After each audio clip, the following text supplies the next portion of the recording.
yaitu al-madkhal ila dirasatil aqidah al-islamiyah. Itu satu pengantar di dalam kajian akidah Islam. Ya. Dalam judul yang kita akan bahas pada malam ini, yaitu Mustalahat Al-Aqidah Al-Islamiyah. Pelbagai atau berbagai mustalah, berbagai istilah yang biasa kita temukan ketika kita belajar akidah Islam. Yang pertama ialah akidah. Akidah itu sendiri. Ya, seperti yang pernah saya sampaikan di sini bahwa sebenarnya akidah ini dari sudut ilmu, ya, dahulu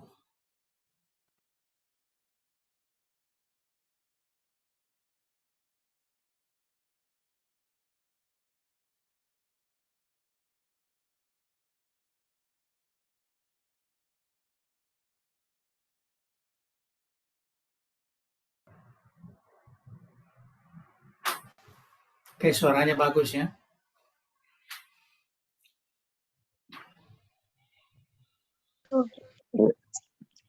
Oke.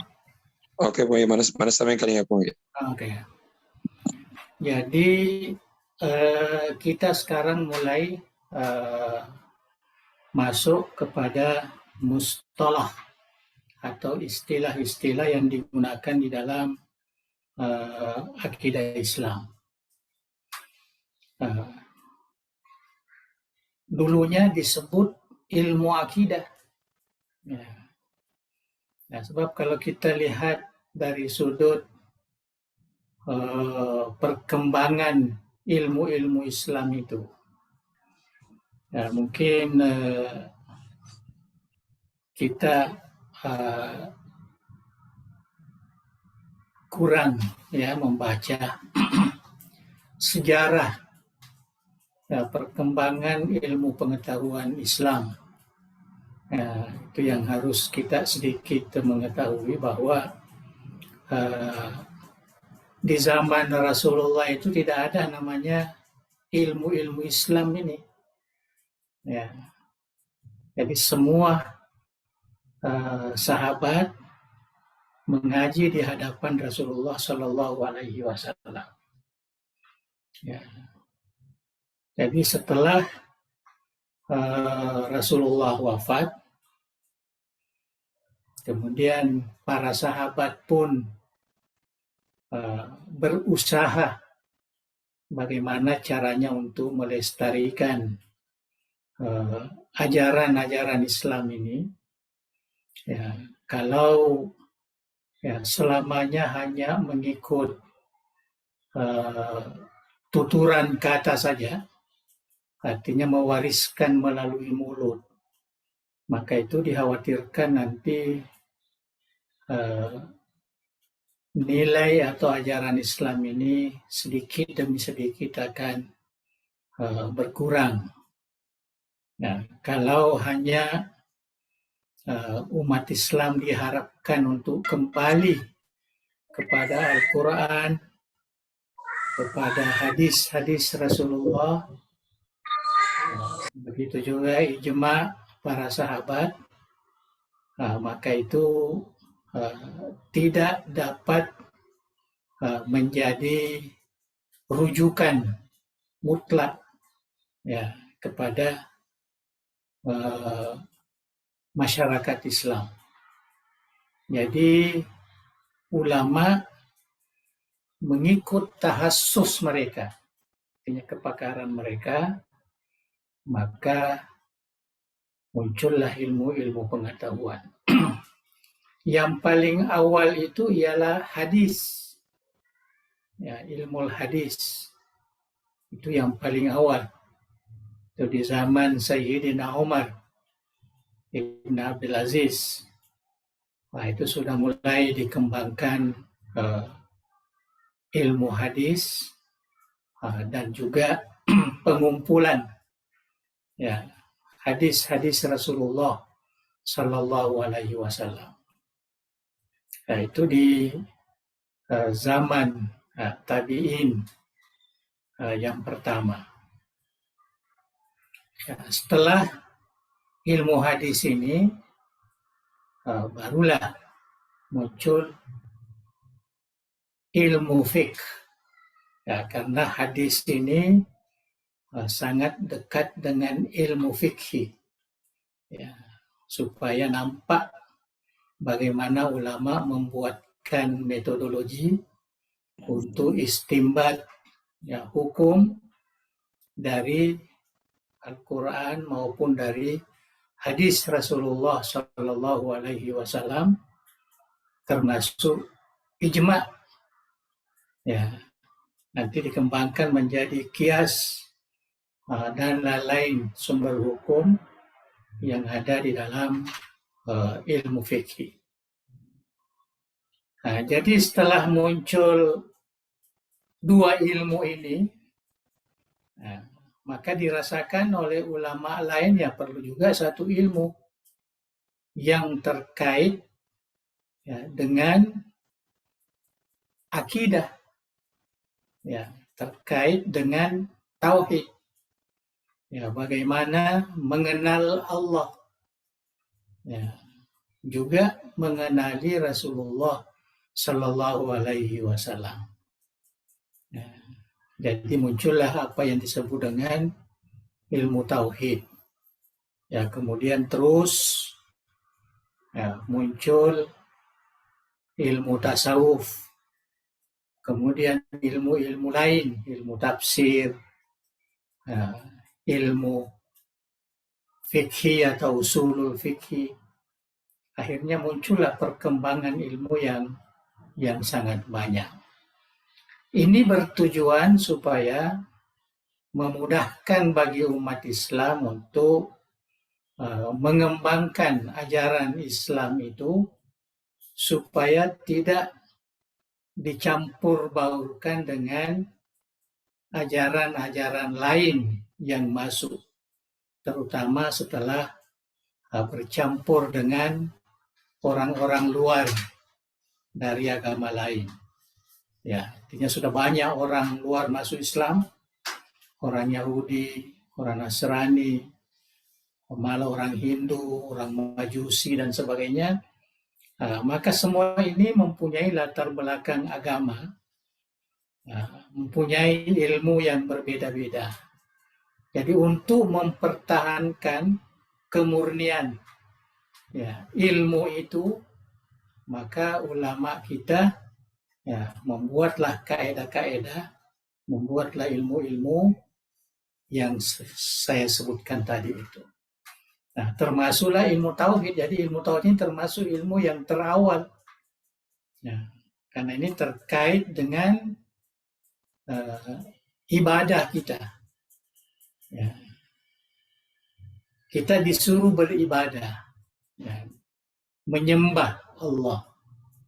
Nah, sudah tentu yang paling penting di situ, siapakah Allah itu yang disembah? Ya.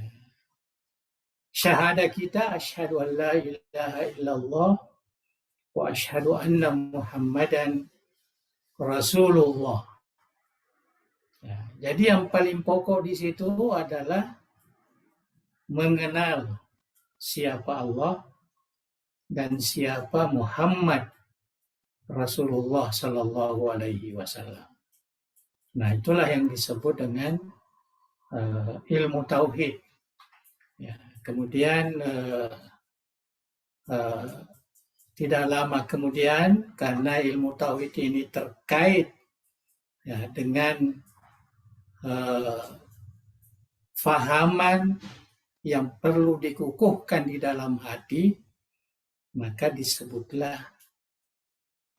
akidah Islam atau ilmu akidah.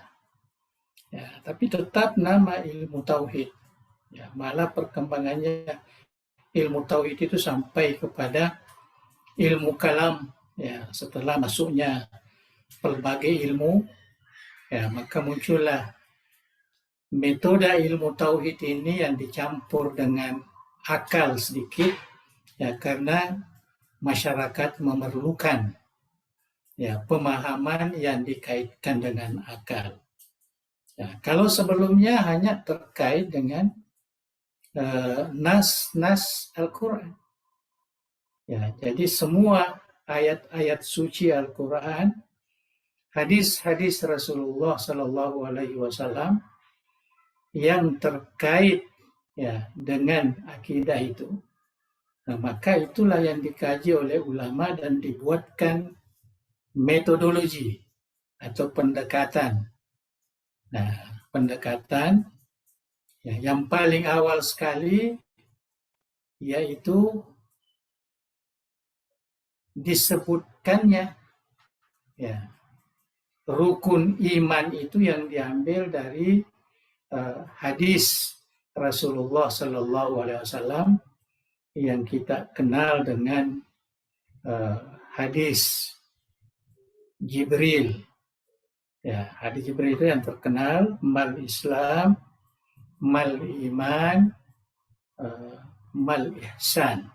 Ya, saya tidak perlu ulangi lagi. Jadi itu sedikit sebagai mukaddimah. Nah, jadi istilah akidah itu, nah, itu memang istilah yang sudah baku di dalam ilmu akidah atau di dalam akidah Islam. Nah, kalau dari segi bahasa, akidah itu diambil dari perkataan i'taqada. Ya, jadi para mahasantri, akidah itu adalah bentuk isim masdar namanya. Ya, diambil daripada i'taqada, ya'taqidu, i'tiqadan wa akidatan. Ya. Jadi disebut akidah. Ialah isim masdar dari i'taqada.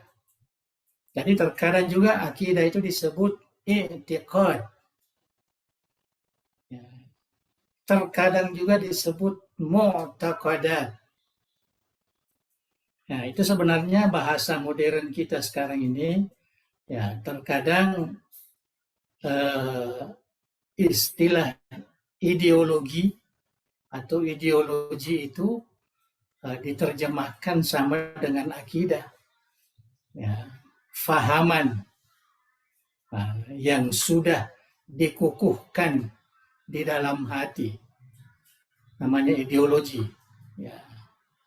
Tapi ideologi ini dia lebih kepada perkara-perkara yang bukan Islam lah. Nah, ada ideologi kapital, ideologi komunis, ya, macam-macam ideologi. Ya. Tapi akidah ini, Islam ini tidak pernah dikatakan ideologi Islam. Ya, mungkin ada juga yang menggunakan, tetapi tidak terlalu pas makna akidah Islam itu diterjemah menjadi ideologi Islam.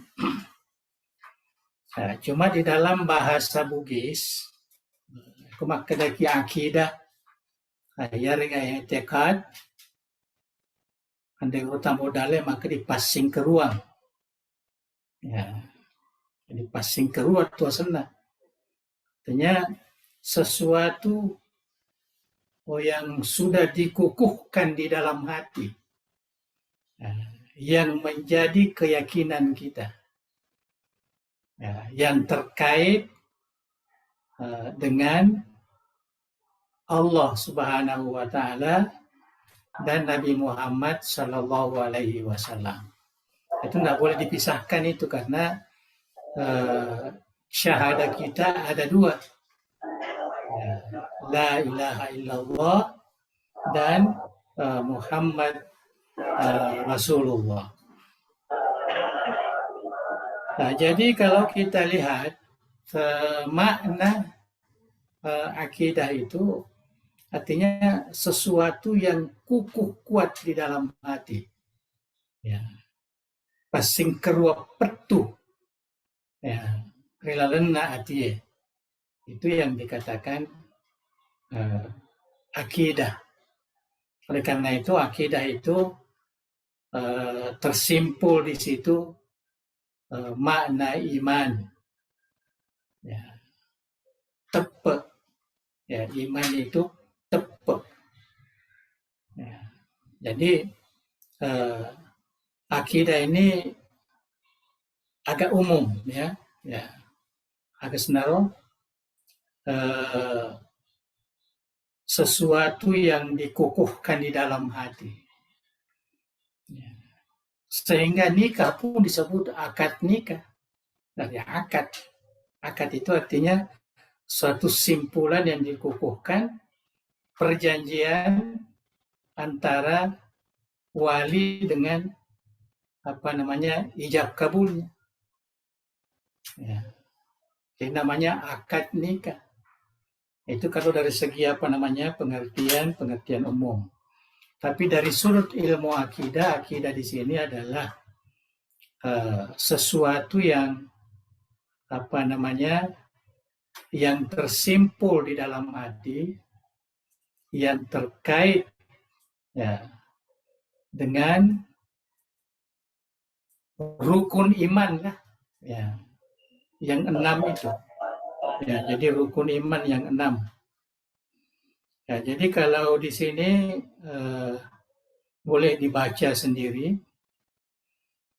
Saya sebutkan bahwa sebenarnya makna lafaz akidah itu yaduru haulal ihkam wat tausiq. Jadi maknanya itu berada pada putaran ihkam, ya, sesuatu yang dikukuhkan, wat tausiq yang disimpulkan, ya, di dalam hati.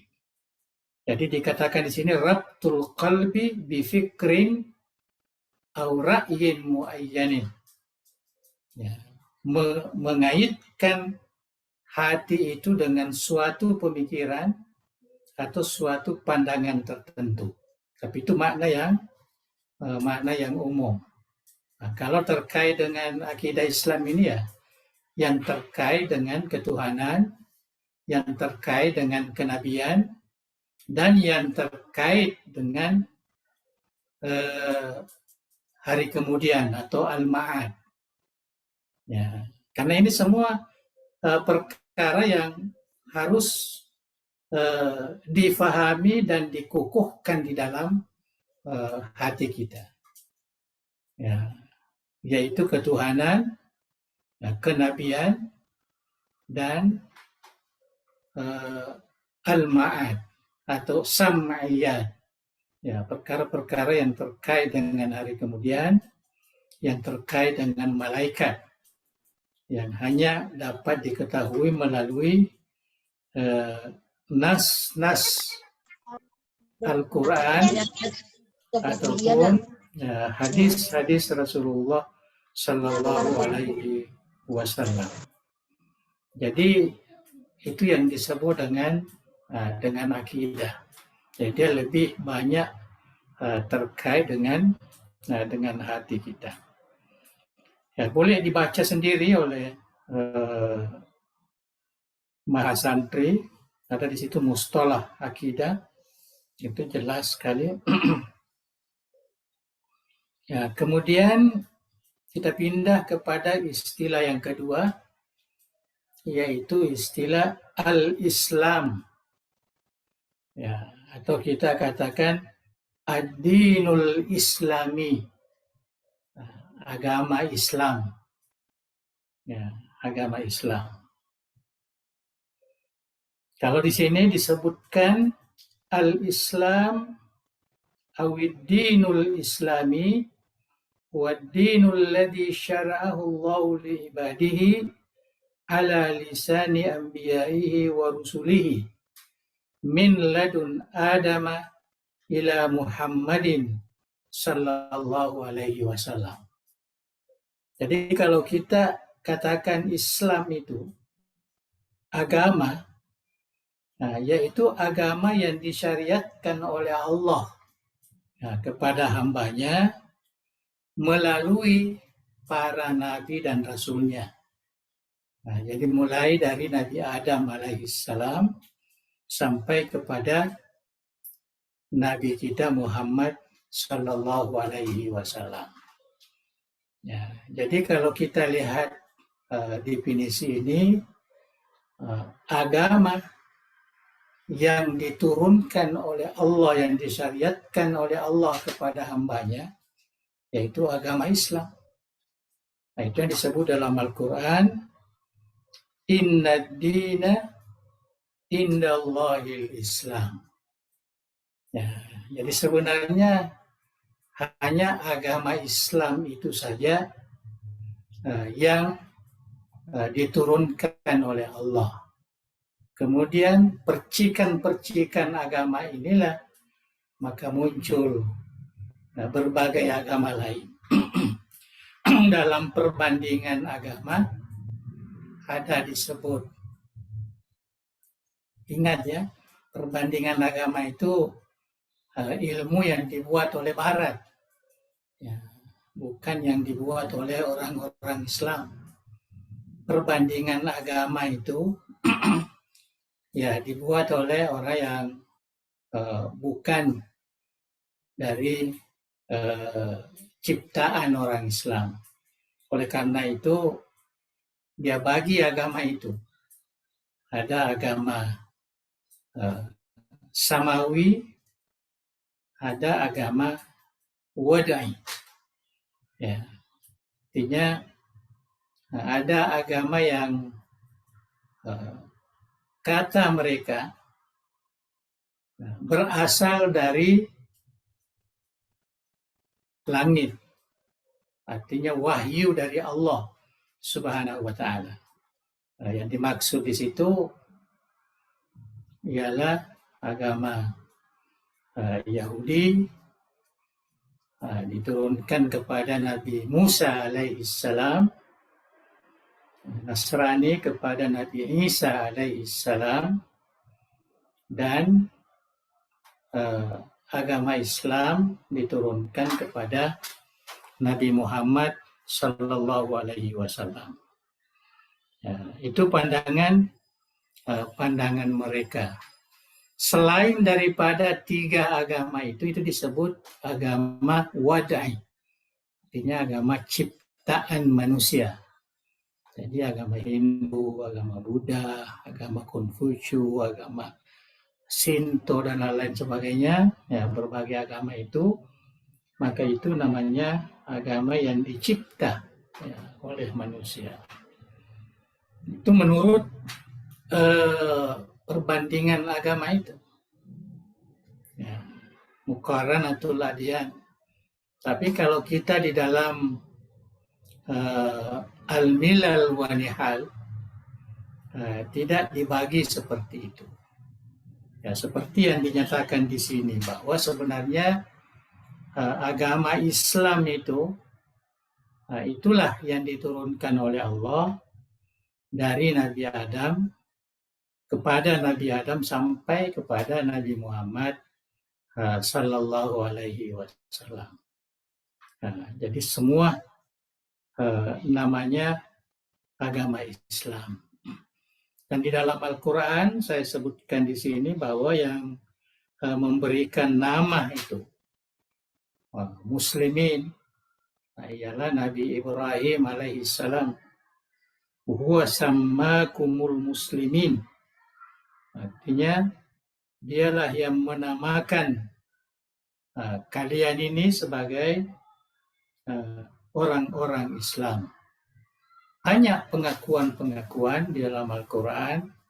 Nabi-nabi ini mengaku sebagai orang Islam, yang menunjukkan bahwa hanya satu saja agama yang diturunkan oleh Allah Subhanahu wa ta'ala.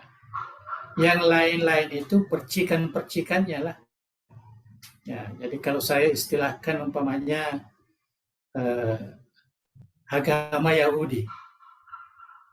Agama Yahudi itu sebenarnya Islam yang dibawa oleh Nabi Musa alaihissalam. Karena Nabi Musa itu nabi kita, nabi yang memang diutus oleh Allah. Ya, jadi mereka Nabi Musa ini membawakan apa namanya Yahudi, membawakan Islam.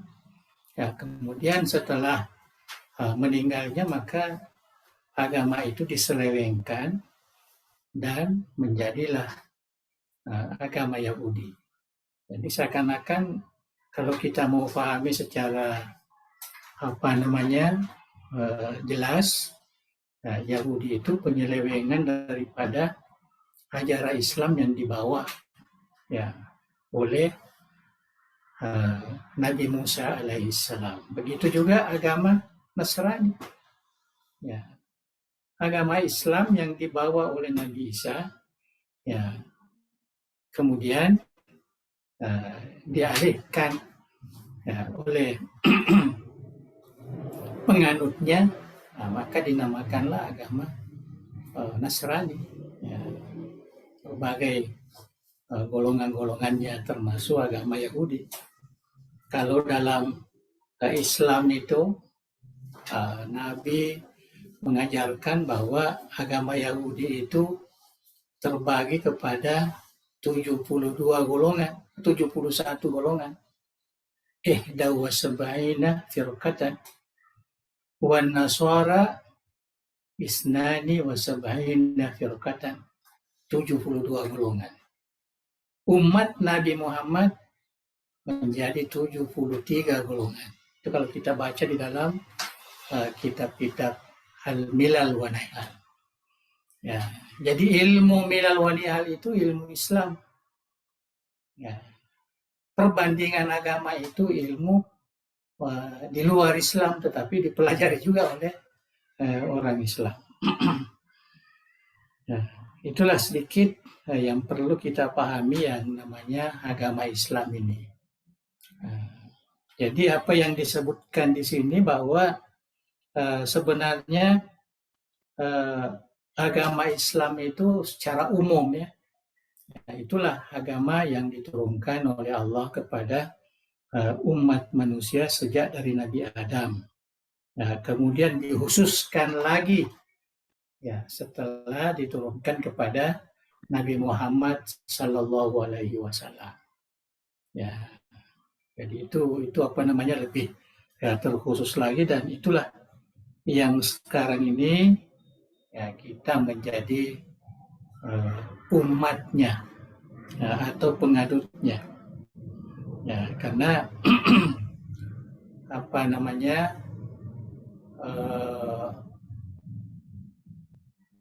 istilah ya Islam itu kita harus pahami sebagai nama agama. Tetapi kita di dalam Islam ini sendiri, umat Islam ini sendiri, nah, kalau kita pahami Islam itu ya rukun Islam, ya rukun Islam. Malah kalau kita lihat tidak ada perbedaan antara Islam ya, dengan iman. Ya. Jadi orang Islam itu orang beriman, orang beriman itu orang Islam.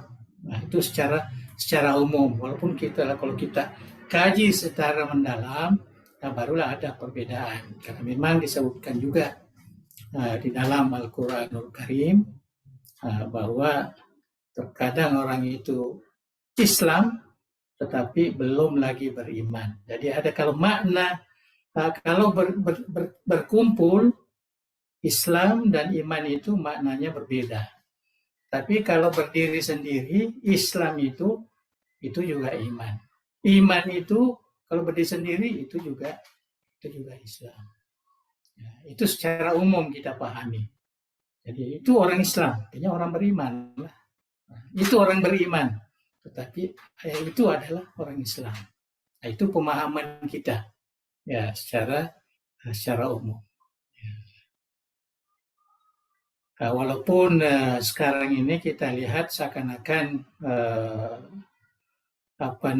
pemahaman yang umum di kalangan umat Islam ini terkadang kita lihat kalau orang mengatakan orang beriman, ya, maka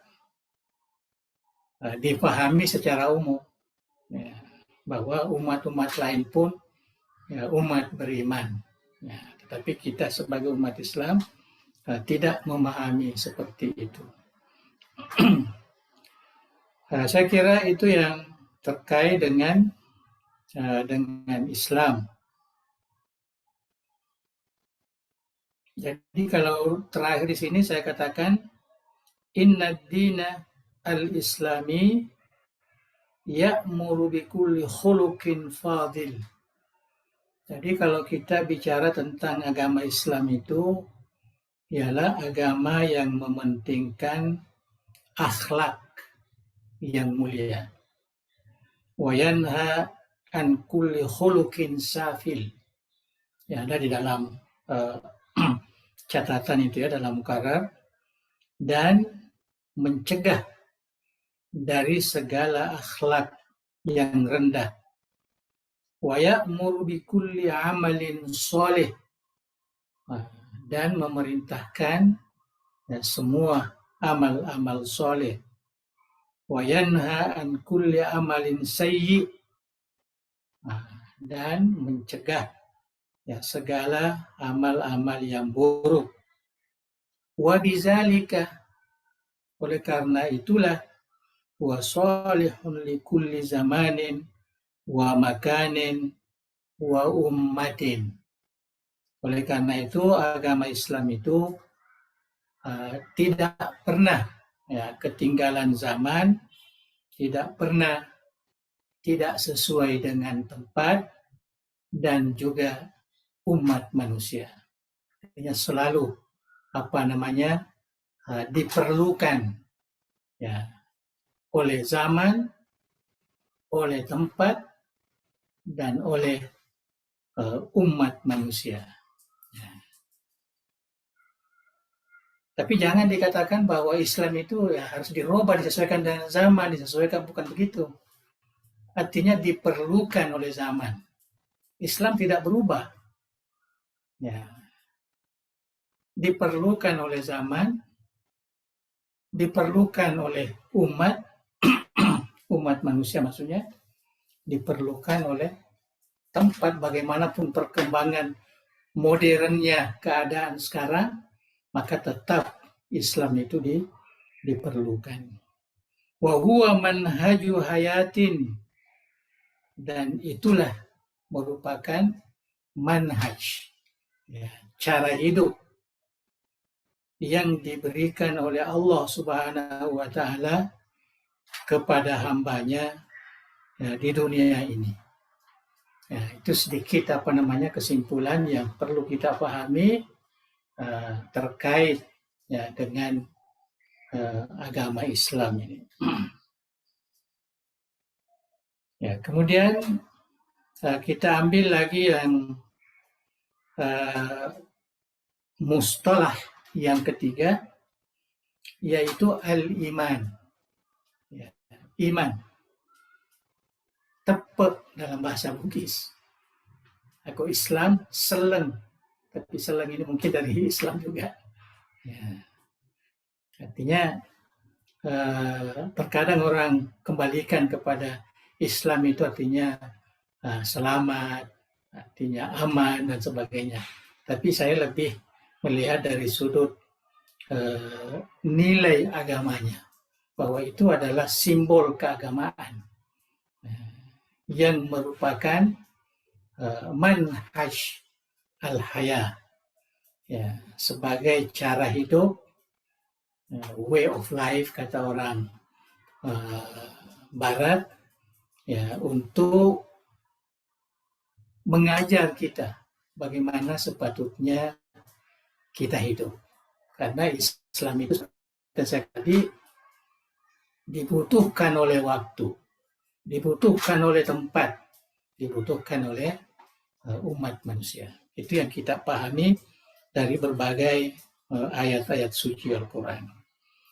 Yang ketiga, iman ini sudah sering ya kita lihat, ya baca ya iman itu.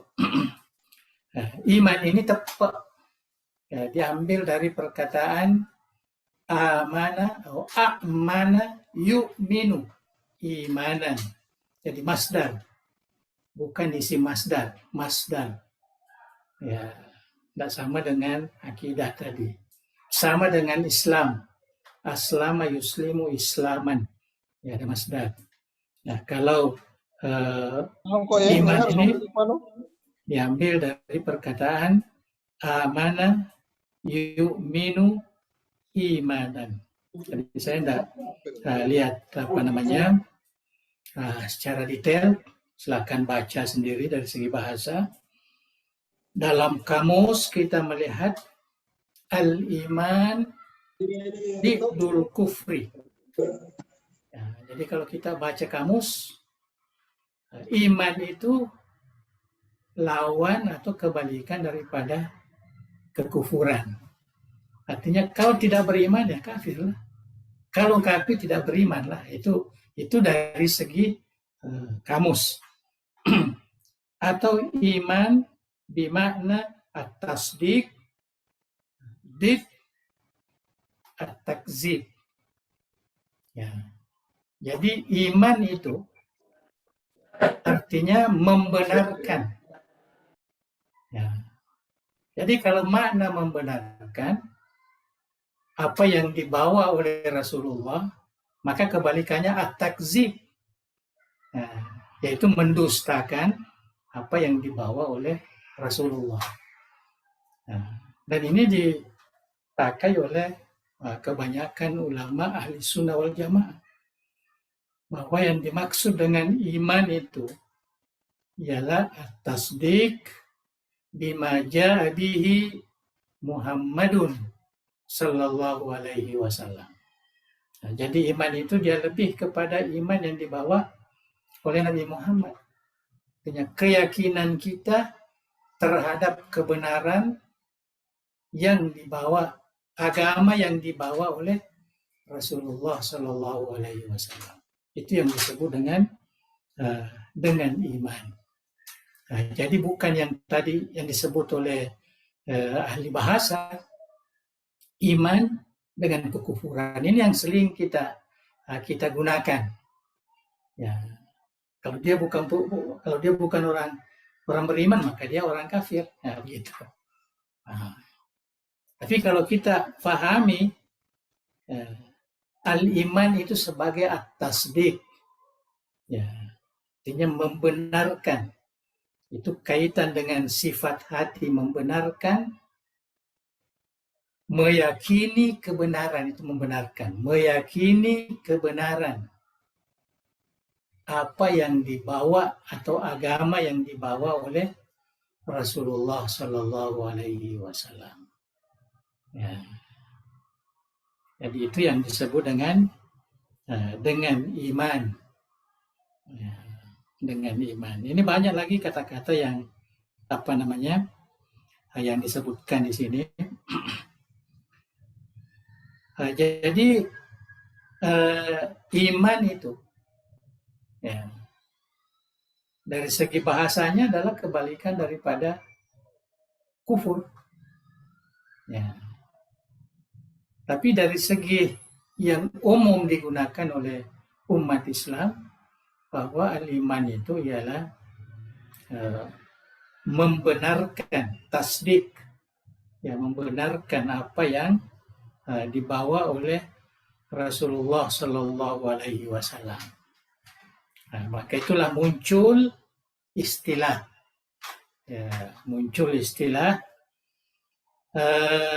al-iman tasdikun bil qalbi. Ya, artinya Ini dikaitkan dengan hadis Rasulullah, tasdiqun bil qalb, ya, membenarkan dalam hati, wa qaulun bil lisan, diucapkan dengan lidah, ya, katakan asyhadu an la ilaha illallah wa asyhadu anna muhammadan rasulullah, wa amalun bil arkan, dan amal kerja dengan anggota tubuh kita. Jadi 3 di situ. At-tasdiq bil qalbi, al-qaul bil lisan, al-amal bil arkan. Ya. Cuma di sini apa namanya, dikatakan ini kajian ulama ahli sunnah wal jamaah, qaulun bil lisan, adakah bagian daripada iman atau syarat? Atau syarat. Jadi ada mengatakan bagian, artinya tidak bisa orang beriman kalau dia tidak mengucap. Tidak mengucap. Tapi orang mengatakan kita ini tidak pernah mengucap, tapi karena kita keturunan, kita orang beriman lah. Ya. Walaupun kita memang sebenarnya sudah baca syahadah waktu kita sembahyang. Berapa kali kita baca syahadah? Ya, sekurang-kurangnya 2 kali waktu tasyahud. Ya. Nah, tapi tidak sama dengan orang yang dulunya belum dikategorikan Islam. Nah, maka dia harus berucap, wajib. Dan disitulah muncul istilah syarat. Sama dengan amal, ya, kerja. Kita sembahyang, kita zakat, kita bersedekah, mengeluarkan berpuasa dan sebagainya, itu amal-amal ibadah, amal soleh kita lakukan. Adakah ini merupakan syaratul iman, atau adakah ini merupakan samaratul iman? Ya, samaratul iman. Nah, ini dikaji semua oleh ulama-ulama kita. Dan perbedaan itu ya hanya perbedaan-perbedaan yang tidak perlu memisahkan antara golongan itu. Ada yang mengatakan bahwa ini adalah syarat. Ya, artinya syarat kelengkapan iman itu ya harus ada amal. Kalau tidak ada amal, hanya tasdik saja, maka iman itu tidak sempurna. Ada juga yang mengatakan samalah, artinya orang yang beriman, orang yang tasdik qalbi, itu otomatis dia mesti beramal. Jadi kalau ada orang menganggap saya beriman tetapi tidak ada amal, itu salah itu. Nah, itu hanya iman di mulut, ya, bukan di dalam hati. Itu sebahagian yang berpandangan begitu. Jadi yang jelas asas yang kita pegang dari ulama-ulama tauhid dari ahli sunnah wal jamaah, bahwa iman itu merampungkan 3 perkara itu. Tasdiqun bil qalb, wa qaulun bil lisan, wa amalun bil arkan. Ya, kemudian nanti dirincikan itu, itu sesuai dengan ya pandangan-pandangan ulama tertentu. Oleh karena itulah kesempurnaan iman itu, ya, kesempurnaan iman itu sekurang-kurangnya di sini saya sebutkan ada ada 5 ya. Ya, ada 5. Yang pertama, qaulul qalbi wa tasdiq. Qaul, walaupun dinisbahkan kepada hati. Ya, artinya subut, isbat. Nah, tapi dikatakan saja qaul untuk memudahkan pemahaman. Qaulun bil lisan, nah memang lidah mengucapkan. Kita ucapkan 2 kalimat syahadat. Kemudian amalul qalbi. Ya, ini yang saya katakan tadi, karena hati ini yang kukuh beriman akhirnya membuahkan ya, amal. Jadi amal itu asalnya dari hati, kemudian muncul di arkan, di anggota tubuh kita. Amalul lisan. Dan yang kelima, amalul jawarih. Ya, 5 itulah yang menjadi bagian yang tidak boleh terpisahkan dengan iman. Ada semua saya sebutkan, jadi ya silakan baca secara terperinci apa yang dituliskan itu.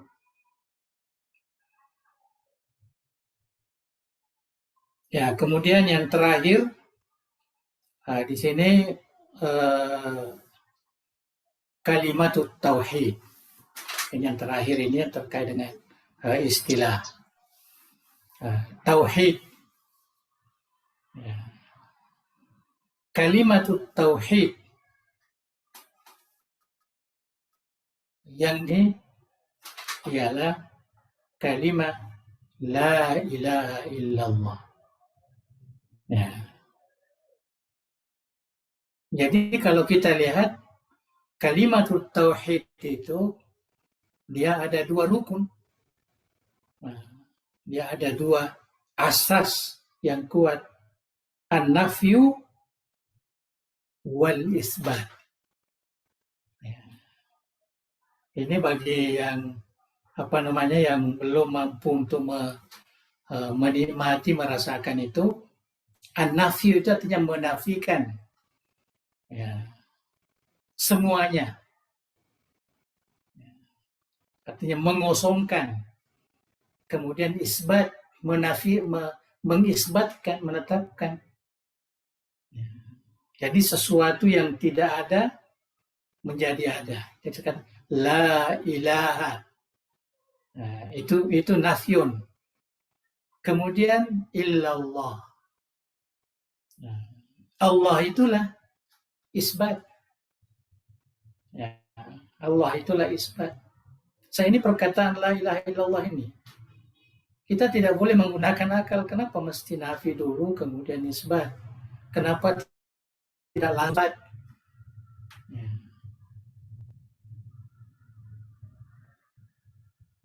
Di dalam Al-Quran dikatakan fa'alam annahu la ilaha illallah.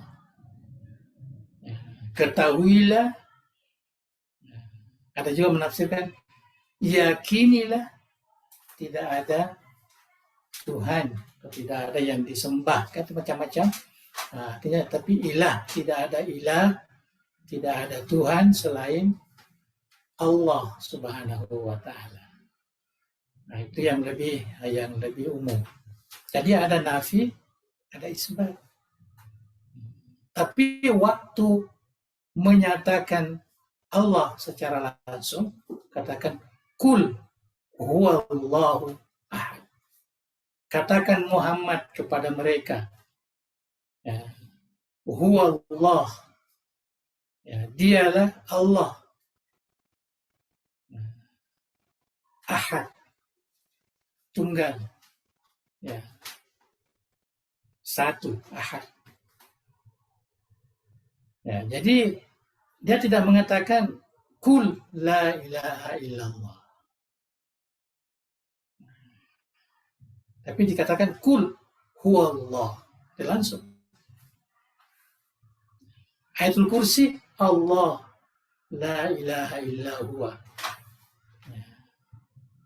Artinya ini semua ada rahasia-rahasia tertentu yang dituliskan, tapi yang jelas yang kita sebutkan kalimat tauhid itu ialah kalimat la ilaha illallah, bukan kalimat Allah.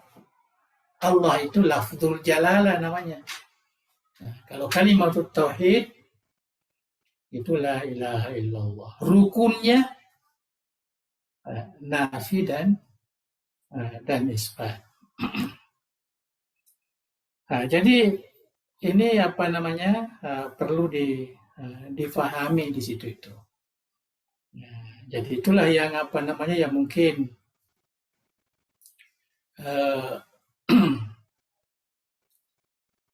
kita terkadang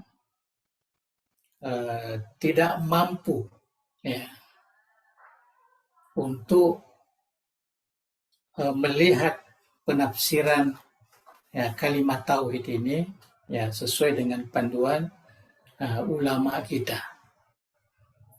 ulama ahli sunnah wal jamaah. Kalau kita belajar sifat-sifat Allah, ada namanya wahdaniyah. Ada wahdaniyah. Wahdaniyah itu adalah sifat Allah yang wajib yang terkait dengan kalimat tauhid. Jadi isinya itu yang dibagi kepada 3 bagian. Wahdaniyatus zat, wahdaniyatus sifat, wahdaniyatul af'al. Jadi di situ dibagi itu.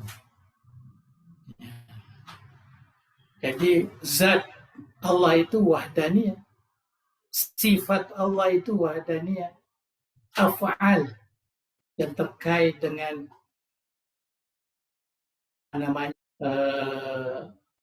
kehidupan alam ini termasuk manusia, af'al Allah mencipta, menghidupkan, memelihara dan sebagainya, itu adalah wahdaniyatul af'al. Semua ini menunjukkan apa yang ada di dalam kalimat tauhid. Dan ini tidak boleh mencakupi kalau kita hanya mengatakan huwallah. Itu mengikut kajian ulama kita. Barulah sempurna kalau ini dikaitkan dengan kalimat tauhid. La ilaha illallah. Jadi kalimat la ilaha illallah inilah yang menampung semua makna wahdaniyah yang ada di dalam sifat Allah Subhanahu wa Ta'ala. Jadi kalau kita lihat di situ kalimat la ilaha illallah ini, kemudian ada yang menerjemahkan ilah di situ, dia lebih kepada ibadah dibanding ubudiyah, dibanding dengan afalnya, ubudiyah hak seorang hamba. Kemudian lafzul jalalah itu juga ada kajian-kajian yang khusus. Saya kira tidak perlu di sini dulu kita lihat semua karena hanya memperkenalkan istilah. Jadi 4 istilah itu tadi yang harus difahami secara benar. Akidah, Islam, iman, dan kalimat tauhid.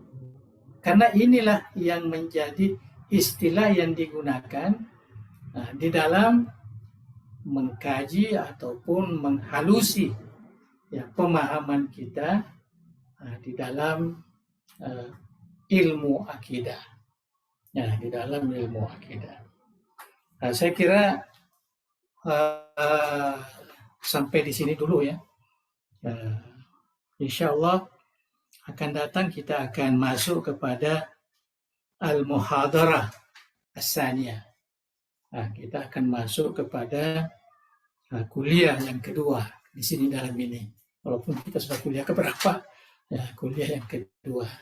Jadi kita harus ikuti ini karena ini adalah mukarrar ya untuk para mahasiswa, tapi saya usahakan ya penjelasannya itu yang agak mudah dan tidak perlu saya banyak baca bahasa Arabnya. Saya yakin mahasantri ini bisalah ya baca sendiri atau berguru kepada guru-gurunya di sana untuk melihat ya makna-makna yang ada di dalam perkataan ini. Saya lihat mengikut pengalaman saya mengajarkan kitab ini, artinya mudahlah ya dipahami oleh orang-orang yang bukan Arab karena dibuat oleh orang yang bukan Arab juga. Jadi mudah dipahami. Wallahu a'lam bishawab. Oke.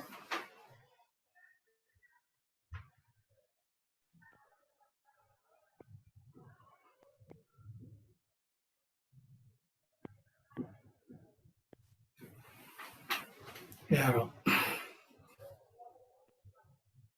Mana Ustadz Dr. Edi? Aidil? Silakan. Ya. Ada yang mau bertanya kan? Suaranya tidak nampak. Tidak jelas suara.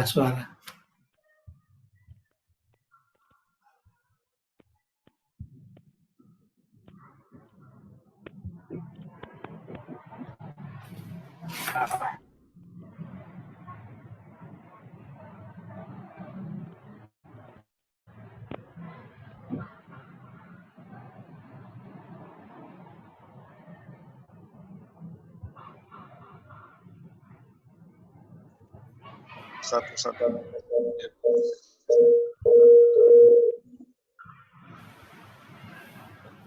Alhamdulillah tadi kita sudah menyimak materi yang disampaikan oleh Andri Kota tentang mustalahat al-aqidah al-islamiyah. Kami sampaikan kepada Andri Kota bahwa di ma'had ini sekarang mahasantri wati kita sudah pada memiliki buku atau mukarrar yang telah di Alhamdulillah. oleh Oke. Tadi mereka semua sudah memangkini kitab yang dibacakan langsung oleh Andri Kota. Kami tidak menyimpulkan apa yang disampaikan oleh Andri Kota tadi, khawatir nanti terkesan mempersempit materi yang sekian banyak tadi disampaikan oleh beliau. Namun saya sendiri punya catatan-catatan yang sekiranya nanti waktu masih cukup, kami akan tanyakan langsung ke Andri Kota untuk penjelasan berikutnya. Oke. Untuk sesi pertama ini kita porsir waktu dulu. Persilakan kepada seluruh mahasantriwati menyampaikan pertanyaan. Silakan siapa? Silakan dulu. Cepat. Silakan. Silakan. Cepat. Apa di sini? Boleh juga tulis di dalam chatnya kalau memang tidak sempat. Assalamualaikum warahmatullahi wabarakatuh. Assalamualaikum warahmatullahi.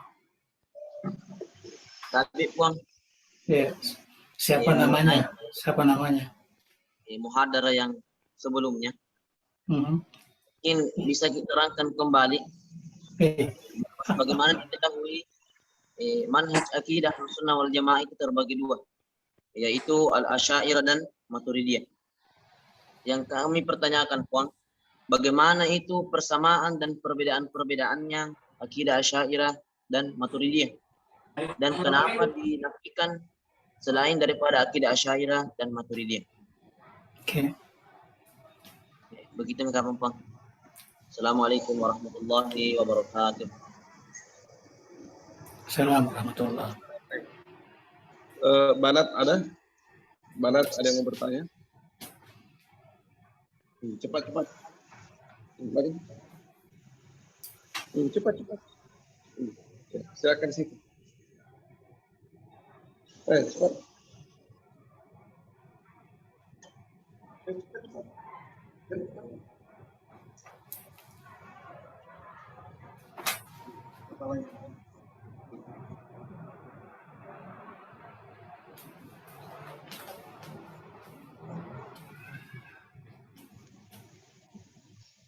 Assalamualaikum warahmatullahi wabarakatuh. Salam. Pertanyaan kami mungkin agak-agak sedikit. Cuman kenyataan di Sulawesi Selatan sekarang atau secara umum kita mengenal banyaknya aliran tarekat. Jadi pertanyaan kami Bang tentang beberapa macam tarekat ini. Adakah DDI mempunyai tarekat khusus? Kalau memang ada, ya, kami mohon dijelaskan yang ada. Mungkin sekian. Assalamualaikum warahmatullahi wabarakatuh. Assalamualaikum. Kemudian Tabe Ante Berutang, kami juga mau titip satu pertanyaan ini. Ada hal yang sangat menggelitik pikiran kami selama ini, dan tadi Andre Guruta itu sudah menyinggung. Mungkin saatnya ini kami akan tanyakan. Semoga nanti kita semua yang di sini bisa tercerahkan dari jawabannya Andre Guruta. Hal yang kami maksud ketika tadi dijelaskan tentang la ilaha illallah, di situ ada dua yang menjadi titik berat. Yang pertama adalah an-naf, kemudian yang adalah al-isbat. Ketika dikatakan la ilaha, itu adalah kalimatun naf, menafikan, tidak ada. Kemudian berikutnya illallah, itu kalimat al-isbat, menunjukkan bahwa betul Tuhan tidak ada, namun yang ada adalah hanya Allah. Kalimat la ilaha illallah ini ketika dipersentuhkan dengan kajian tasawuf, kami pernah membaca satu kitab tasawuf ini, Guruta, yang judulnya itu At-Tariqat Ilallah. Itu tipis saja. Di dalamnya itu ada disebutkan Siapa yang tulis? Di dalamnya disebutkan jenis-jenis zikir. Yang pertama ada namanya zikrul lisan. Zikrul lisan. Nah, ini la ilaha illallah itu dimaksudkan zikrul lisan. Iya. Dan yang kedua ada namanya zikrul qalbi, zikirnya hati. Yang dimaksudkan di situ zikirnya hati adalah lafzul jalalah, Allah. Hati katanya berzikir, yang disebutkan itu adalah Allah, Allah. Kemudian berikutnya, ini yang membuat kami ragu, adanya istilah zikrul khafi. Zikrul khafi. Yang dimaksud zikrul khafi adalah kalimat Jadi mohon pencerahan Ante Guruta sampai di mana akurasi kajian-kajian seperti ini kita di DDI, apakah pantas kita mengkaji hal seperti ini lalu dijadikan bagian dari keyakinan atau pendalaman keyakinan dari materi tauhid akidah Ahlussunnah wal Jamaah, ataukah kajian-kajian seperti ini itu hanya dianggap sebagai virus-virus akidah saja yang mengancam kemurnian akidah kita, yang pada akhirnya nanti kalau ini tidak terkontrol akan menggiring terjadinya taskik atau pendangkalan keraguan dan sejenisnya. Oke. Atau penyesatan. Mohon pencerahan Ante Guruta. Terus ini lagi Pohon. Ada lagi? Sedikit lagi Pohon. Itu ketika tadi Ante Guruta menyebutkan akidah, istilah akidah, lalu Andre Guruta ambil dalil itu akidah diterjemahkan dengan pasif ruang. Ya. Dalam bahasa Bugis ini Pohon, sering kami mendengar akidah itu terkadang diistilahkan dengan tentuang pasif ruang, kodok kuing. Nah, sekarang Andre Guru tambok dale memilih terjemahan akidah itu dengan passing ke ruang. Ya. Kalau kita tiga istilah ini kita tinjau dari Zaukul Lugah, bahasa Bugis, tentuan, passing ke ruang, todok puli. Seolah-olah ini todok puli itu lebih mengena, lebih mendalam. Tapi kenapa bukan itu yang dipilih oleh Andre Guru tambok dale? Yang dipilih adalah passing ke ruang. Mungkin ada tinjauan filosofis tersendiri sehingga Guruta memilih kalimat passing ke ruang ini lebih tepat untuk menerjemahkan makna akidah dalam bahasa. Ya, tapi Guruta mau penjelasan. Oke, saya kira sudah banyak itu pertanyaannya. Sudah cukup ya, saya jawab. Bismillahirrahmanirrahim. Jadi pertanyaan pertama tentang Asy'ariyah dan Maturidiyah.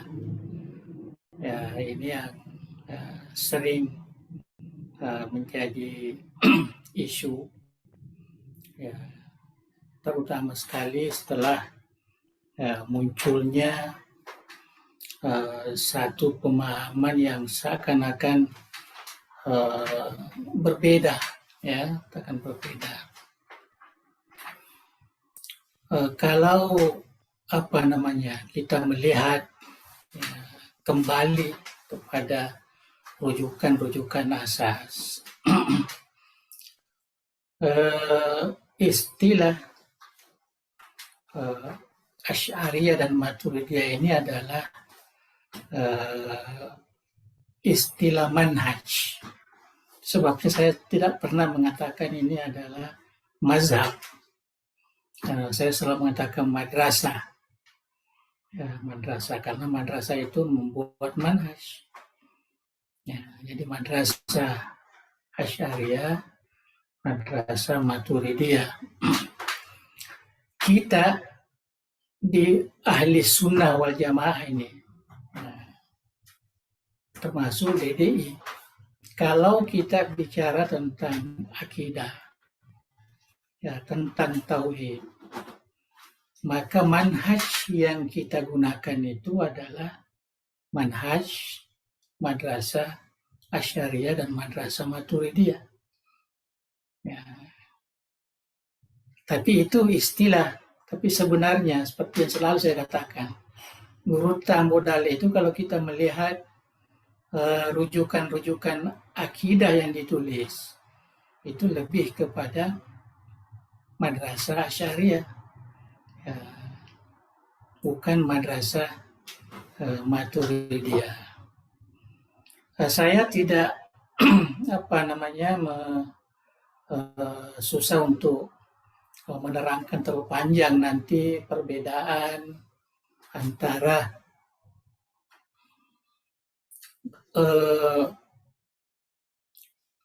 madrasah Maturidiyah dan madrasah Asy'ariyah.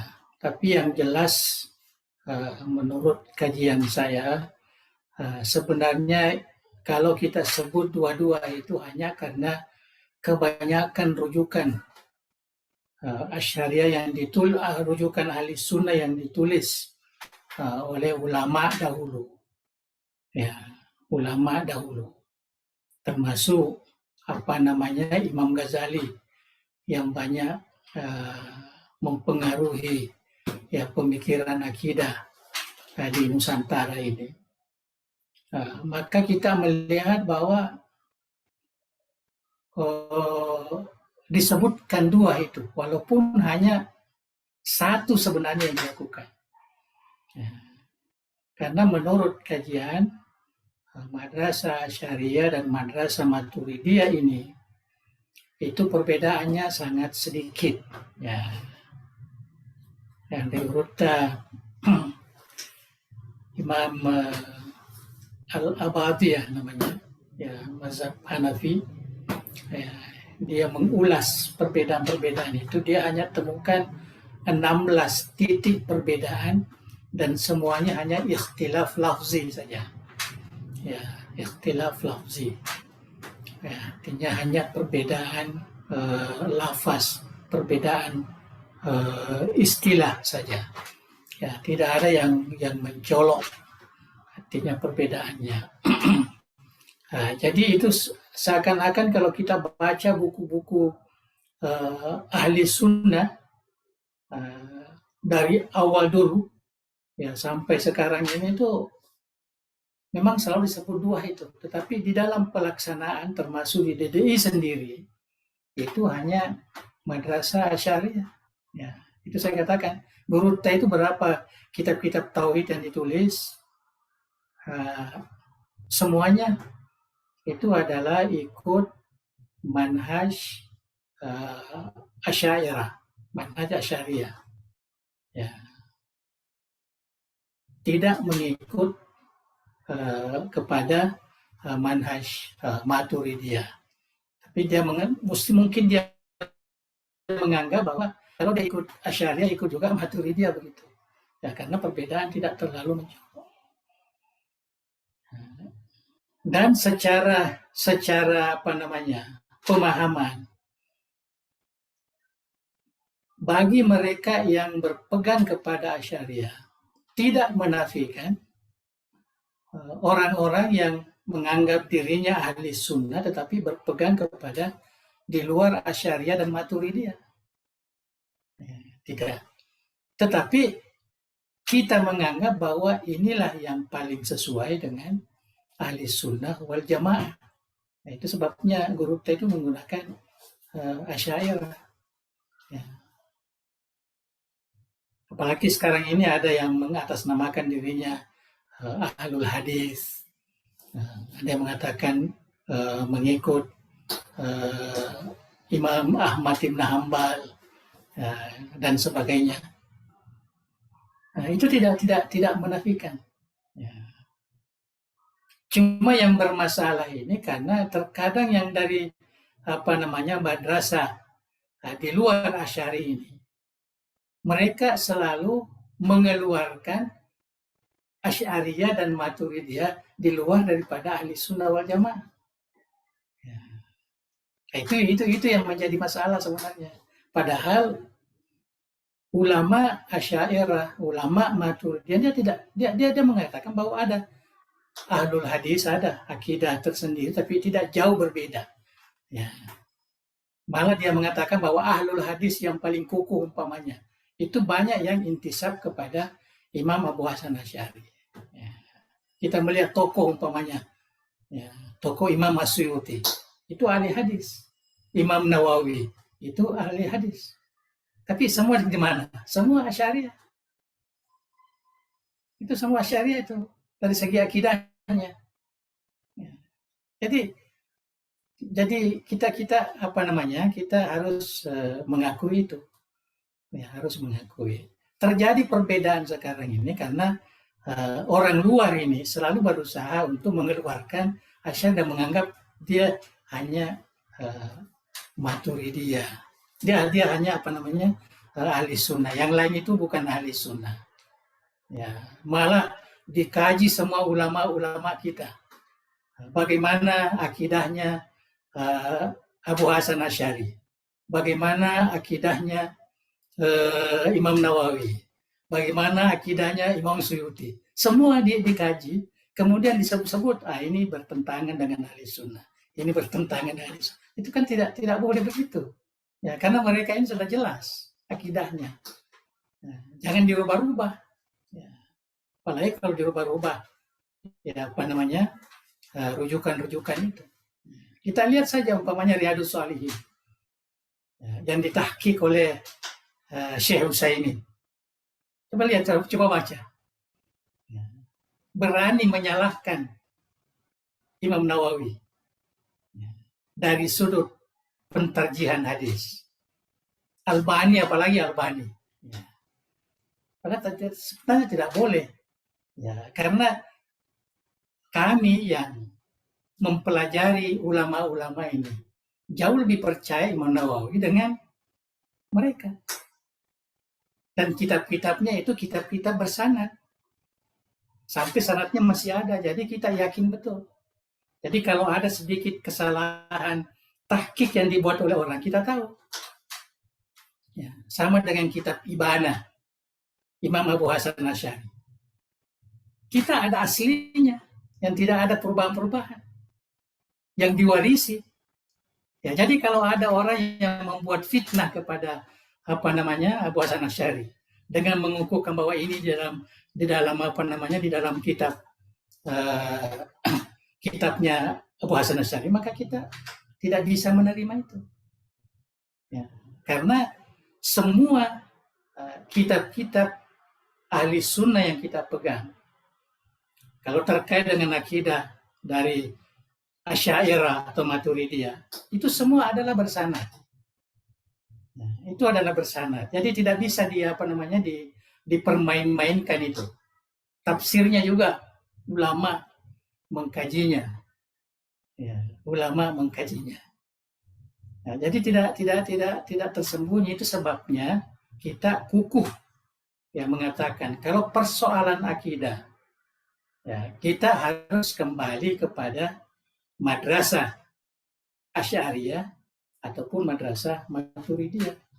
Dan ulama-ulama sebelum ini selalu mengatakan, dulu kalau dikatakan ahli sunnah wal jamaah akidah itu, maka dia merujuk kepada Asy'ariyah dan Maturidiyah.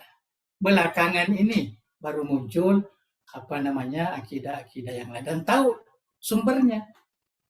Sumbernya itu ada namanya golongan Hanabilah Mutatarrifah, ya, di abad ke-5 Hijriah, itu yang muncul, yang merusakkan dulu ahli sunnah wal jamaah. Ya, orang sudah tahu itu. Ya. Kemudian mau diperbaharui lagi pemahamannya sekarang, jadi susah. Ya, karena orang sudah paham kan, ini kan sudah jelas. Ya, sudah jelas. Ya. Sama kalau orang belajar fikih Imam Asy-Syafi'i, itu sudah tidak bisa dirubah-rubah itu. Ya. Cuma mulai daripada kitab Al-Umpamanya, kemudian dihulasa oleh Al-Muzani, oleh anak muridnya yang lain, kemudian ditakhrij lagi oleh ulama yang lain, kemudian disyarah lagi, dita'alik lagi oleh ulama dan sebagainya. Jadi bagaimana orang mau menyalahkan? Ya, mau menyalahkan. Ya, termasuk akidahnya juga. Ya, termasuk akidahnya. Akidah mazhab 4 ini. Imam Abu Hanifah, Imam Asy-Syafi'i, Imam Ahmad bin Hanbal, Imam Maliki itu. Akidahnya itu akidah ahli sunnah yang sesuai dengan manhaj yang dikemukakan oleh Abu Hasan Asy'ari. Walaupun Abu Hasan Asy'ari di belakang. Ya, tapi Abu Hasan Asy'ari ini dianggap sebagai orang yang pertama kali membuat manhaj akidah Islam. Ya, sebelumnya tidak ada manhaj. Ya, tidak ada manhaj. Ya. Imam Abu Hanifah ada Al-Fiqhul Akbar, tapi bukan manhaj. Nah, dia hanya kumpulkan akidah Islam yang dipercayai menurut pada zaman itu, akidah ahli sunnah. Ya. Imam Syafi'i juga ada Al-Fiqhul Akbar juga namanya. Nah, cuma sampai sekarang ini masih dipertik adakah karangan Imam Syafi'i atau bukan. Imam Malik juga begitu. Imam Ahmad bin Hanbal juga begitu. Cuma ulama ahli sunnah sekarang ini mengatakan bahwa ada 2 ulama besar kita di zaman as-salafus saleh yang disalahgunakan, yang disalahpahami oleh murid-muridnya sendiri. Ya, termasuk Ahmad bin Hanbal dengan Ja'far Shadiq. Ya, Ja'far Shadiq ini yang membuat Syiah itu di Iran, yang katanya mazhab Ja'fariyah. Ya. Jadi menurut penilaian ulama mayoritas ahli sunnah wal jamaah mengatakan 2 orang ini dirusakkan pemahaman ilmunya oleh anak-anak muridnya sendiri. Ya. Kemudian pemahaman perusakan inilah yang mau dimunculkan. Bagaimana orang mau terima? Nggak tahu semua orang. Ya, tahu semua. Nah, dan sudah lama itu persoalan-persoalan itu.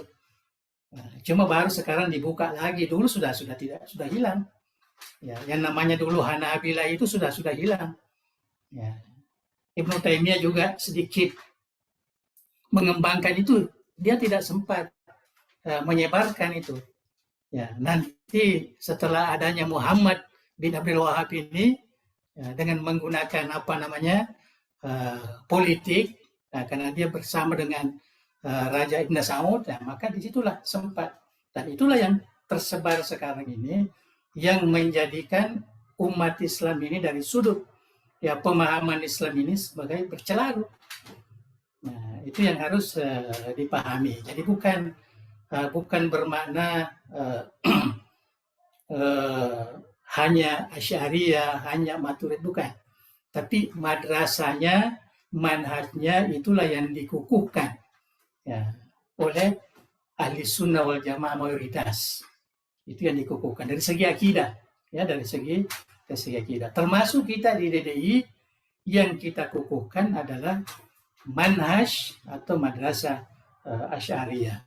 Itu sebabnya Guru Tambo Dalek selalu mengungkapkan sifat 13, bukan sifat 20 seperti gabungan antara Asy'ariyah dan Maturidiyah. Itulah, saya kira itu saja. Kemudian yang kedua tentang aliran tarekat. Sebenarnya DDI tidak punya tarekat seperti yang kita maklum itu. Tapi Guru mengamalkan zikir-zikir yang diambil dari tarekat-tarekat, termasuk tarekat Muhammadiyah. Tapi Guru tidak menjadikan DDI ini sebagai satu tempat untuk bertarekat, tidak. Itu sebabnya anak-anak orang-orang yang kuku bertarekat ini semua disimpan di DDI untuk belajar. Anak Imam Lapio, ada berapa orang itu belajar, karena Imam Lapio ini dia terjun ke dunia tarekat, tarekat itu sebagai jambatan dakwah. Tarekat itu sebenarnya dakwah, dakwah bukan pendidikan, dakwah untuk mengajarkan orang bersyahadah, mengajarkan orang berzikir, mengajarkan orang sembahyang dan sebagainya.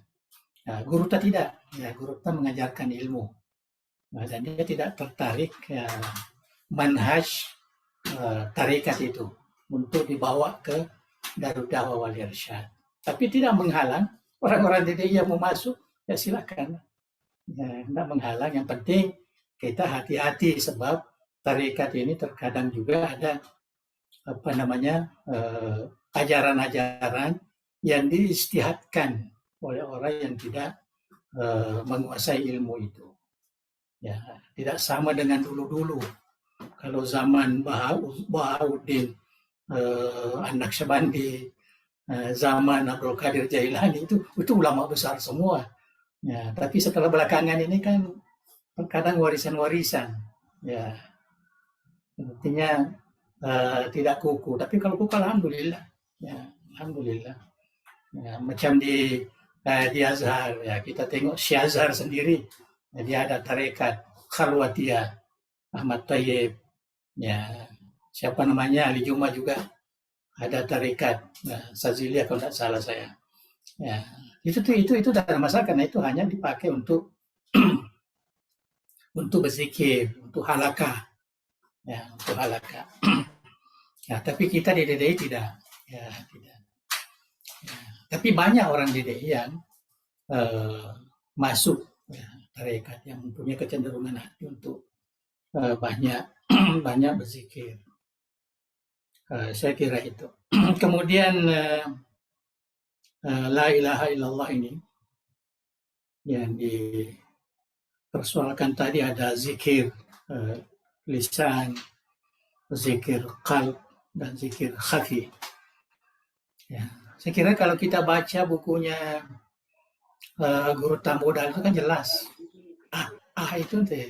Itu tidak diterima itu. Itu dianggap salah. Tidak ada. Cuma saya pernah kita baca dalam malam Jumat itu buku tasawuf, waktu bercerita tentang Lafzul Jalalah itu. bahwa lafzul jalala ini punya keistimewaan.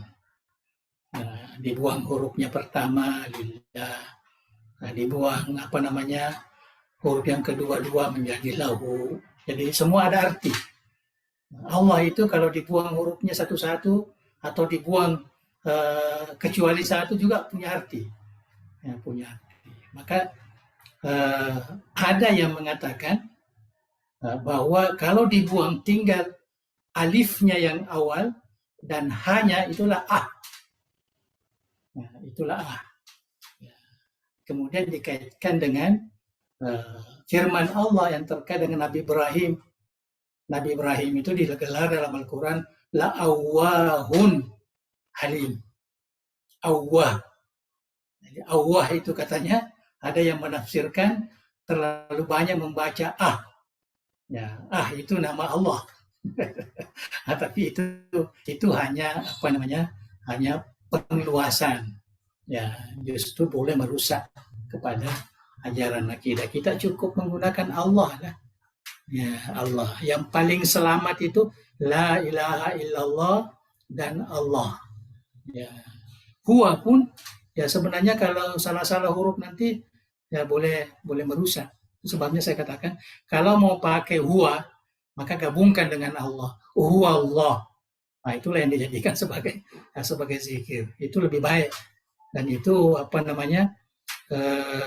Syaziliyah juga dalam salah satu faraknya menggunakan itu.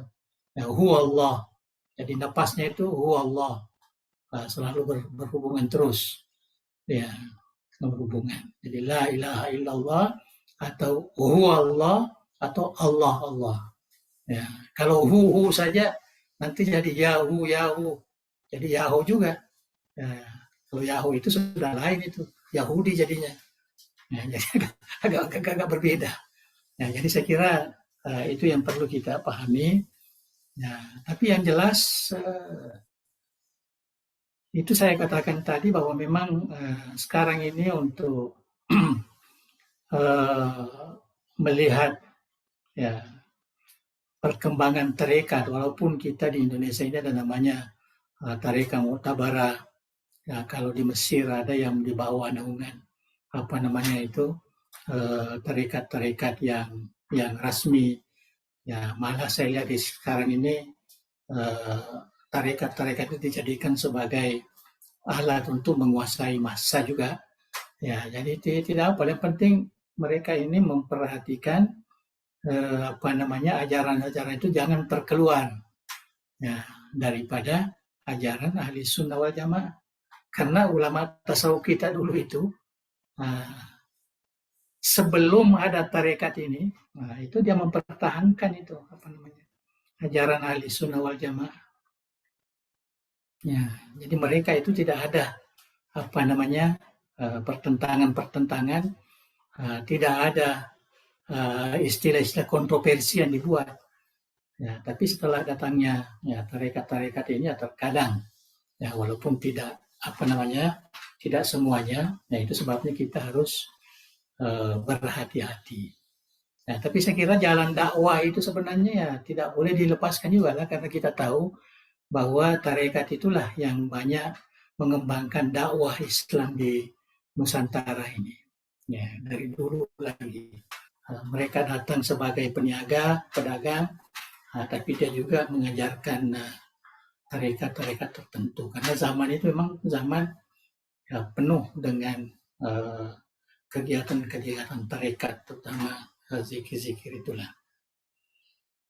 Saya kira itu yang terkait dengan zikir-zikir tadi itu. Jadi kalau saya zikir yang paling bagus adalah la ilaha illallah. Afdaluz zikri fa'lam annahu la ilaha illallah. Cukup. Atau Allah. Atau Allah. Ada saya punya kajian untuk membicarakan tentang lafdzul mujarrad, lafdzul jalalah itu. Artinya ada sebagian ulama yang memang tidak membenarkan Allah saja. Kan katanya tidak ada makna kalau Allah saja. Kalau kita katakan la ilaha illallah ada makna. Itu saya katakan tadi, lebih baik supaya menjadi satu kalimat, satu perkataan yang mafhum, katakan huwa Allah. Huwa Allah. sama dengan kul huwallah. Ya. Jadi ada dasarnya, ya, ada dasarnya. Daripada buat-buat yang hu atau huwa atau nah itu boleh membuat tanda tanya. Padahal kalau orang tidak paham, ya, tidak paham. Saya kira itu. Jadi kemudian tentang akidah dengan passing keruan ini, saya kira tidak terlalu perlu kita perhatikan karena itu hanya terjemahan. Ya, cuma Gurta saya lihat dalam kitabnya itu kan, nah dalam akidah itu dia sebutkan passing keruan. Ya, passing keruan. Jadi Gurta mungkin lebih kalau dari segi bahasa malah kita ini tidak ada punya, bukan pakar bahasa. Jadi bukan pakar bahasa, hanya bukan rasa-rasa yang kita punya ini tidak bersandarkan kepada ilmu, ya susah juga. Ya, yang jelas itu yang digunakan oleh Gurta. Dia tidak menggunakan todopoli atau tentuan. Tentuan itu umpamanya kan lebih kepada ketentuan atau keyakinan. Jadi dia lebih ke situ. Ya, kalau tentuan. Kalau todopoli itu seakan-akan sesuatu yang hanya ini, sedangkan singkeruang itu bukan hanya satu saja. Kalau todopoli itu kan biasanya satu. Todopoli dari segi bahasa lah. Ya, saya kira saya pun tidak terlalu bukan pakarnya. Jadi yang jelas Andre Gurta Modale itu dia menggunakan passing keruang. Ya.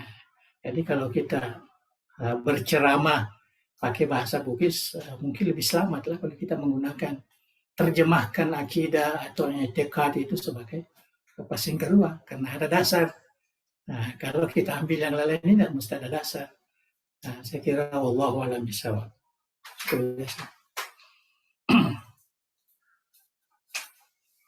Oke. Terima kasih kami aturkan kepada dan mungkin pertemuan kita dicukupkan sampai di sini dulu. Untuk lebih berkahnya majelis kita ini, kita semua berharap dengan sangat kepada Anda berusaha untuk berkenan membacakan doa Ad-Dariyah, lalu kita semua mentakminkannya.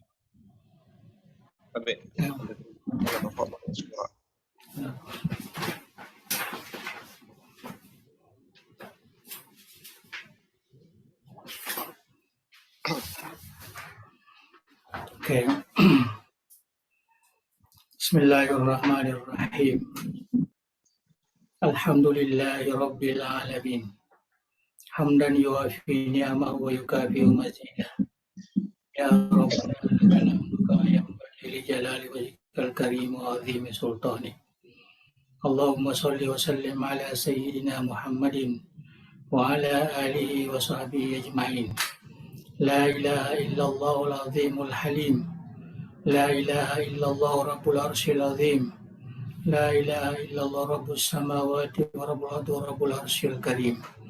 Ya Hayyu ya Qayyum bi rahmatika nastaghits. La ilaha illa anta subhanaka inna kunna minaz zalimin.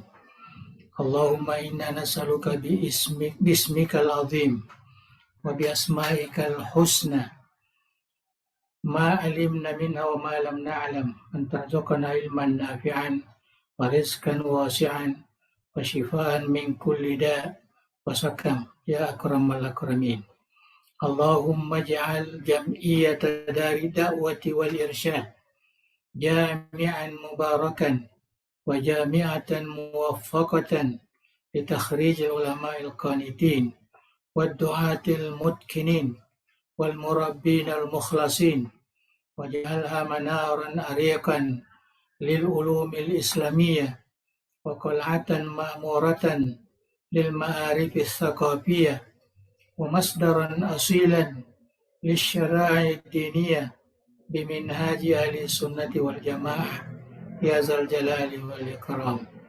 Allahumma barik lana fi a'malina bihazihil jam'iyyah waj'al muassasatiha at-tarbawiyyati wad-da'awiyyati wal ijtima'iyyah fi hifzika wa riayatik wa atmim jami'a wazaifina fiha linaili as-sa'adati fid dunya wal akhirah ووفقنا لصالح الأعمال وتمام مكارم الأخلاق وأصلح ذات بيننا ولا تجعل الدنيا أكبر همنا ولا مبلغ علمنا ولا تسلط علينا من لا يرحمنا برحمتك يا أرحم الراحمين اللهم سدد وأيد دولة إندونيسيا كدولة مباركة في التقدم والأمن والسلام وسائر بلاد المسلمين اللهم أكرمها بلذة الاحتكام إلى الحق والخير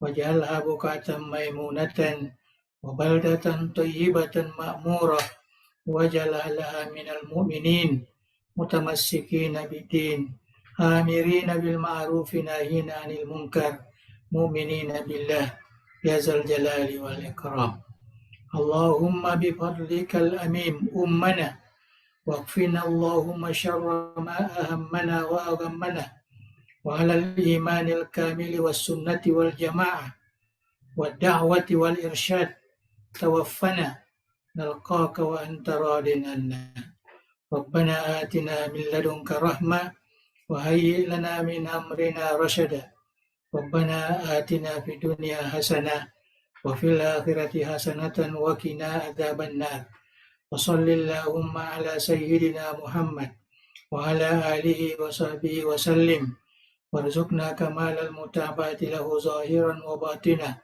في عافية وسلامة برحمتك يا أرحم الراحمين اللهم تقبل دعانا بسر الفاتحة الرحمن الرحيم مالك يوم الدين إياك نعبد وإياك نستعين صراط الذين أنعمت عليهم غير المغضوب عليهم ولا الضالين Assalamualaikum warahmatullahi wabarakatuh. Waalaikumsalam. Alhamdulillah, terima kasih kepada Antre Gurta. Kita berdoa semoga saja Antre Gurta selalu dalam keadaan sehat walafiat dan insyaallah sekarang kita akan melanjutkan kembali materi muhadarah Aqidah Ahlussunnah wal Jamaah PDI oleh Antre Gurta. Jadi jadwalnya itu kami sampaikan kepada seluruh partisipan virtual ini bahwa 5 kali alhamdulillah Antre Gurta mengalokasikan waktu 1 kali dalam 2 pekan. Efektifnya itu dalam 1 bulan kita berjumpa dengan Antre Gurta di forum yang sama, majelis virtual ini 2 kali. Jadi hanya saja kesempatan bertanya itu ya kita batasi hanya kepada peserta Mas Santri, Mas Santriwati Ma'had Al saja. Ya. Ada tambahannya dari kalangan dosen. Partisipan yang punya karena di grup itu saya lihat banyak sekali pertanyaan-pertanyaan yang masuk. Mungkin kita bisa bergabung di forumnya Antre Gurta itu di setiap malam Jumat kajian kitab Al-Luma. Semua berkesempatan tanya.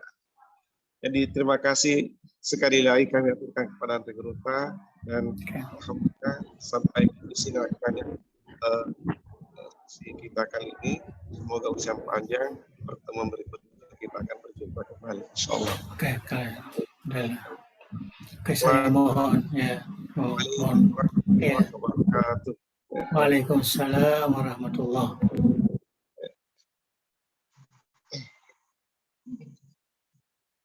Tutup.